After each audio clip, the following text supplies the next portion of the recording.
Bonjour à tous. À travers cette nouvelle vidéo, nous allons continuer à étudier algébriquement, grâce au tableau de signes, le signe de fonction à plusieurs facteurs. Allons-y.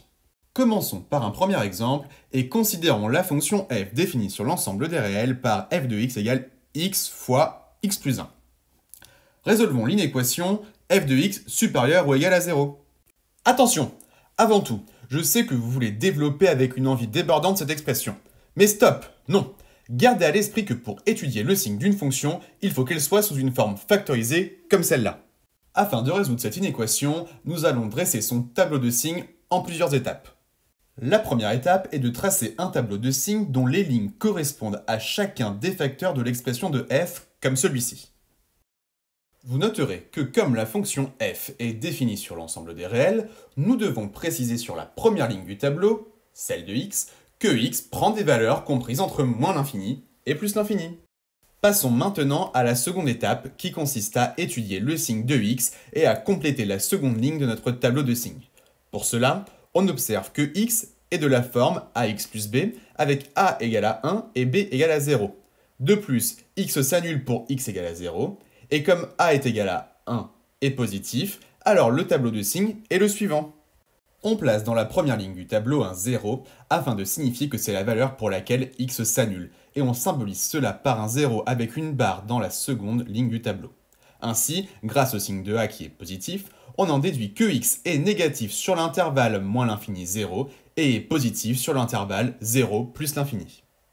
Enchaînons avec la troisième étape qui consiste à étudier le signe de x plus 1 et par conséquent à compléter la troisième ligne du tableau. Pour cela, on observe que x plus 1 est de la forme ax plus b avec a égale à 1 et b égale à 1. De plus, x plus 1 est égal à 0 si et seulement si x égale à moins 1.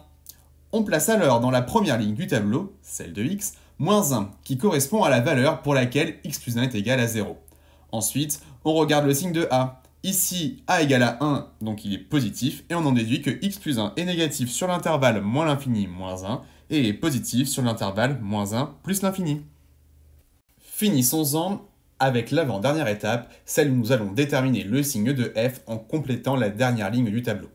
Pour cela, nous allons commencer par reporter dans la dernière ligne du tableau les zéros barrés. Ensuite, nous effectuons le produit des deux premières lignes ainsi. Moins par moins donne plus, moins par plus donne moins, et plus par plus donne plus. Voilà, nous venons de déterminer le signe de f. Ainsi, f sera positive sur l'intervalle moins l'infini moins 1 union 0 plus l'infini, et f sera négative sur l'intervalle moins 1, 0. Nous pouvons maintenant en finir avec la cinquième et dernière étape, qui consiste quant à elle à répondre à la question de départ qui était de résoudre l'inéquation f de x supérieure ou égale à 0.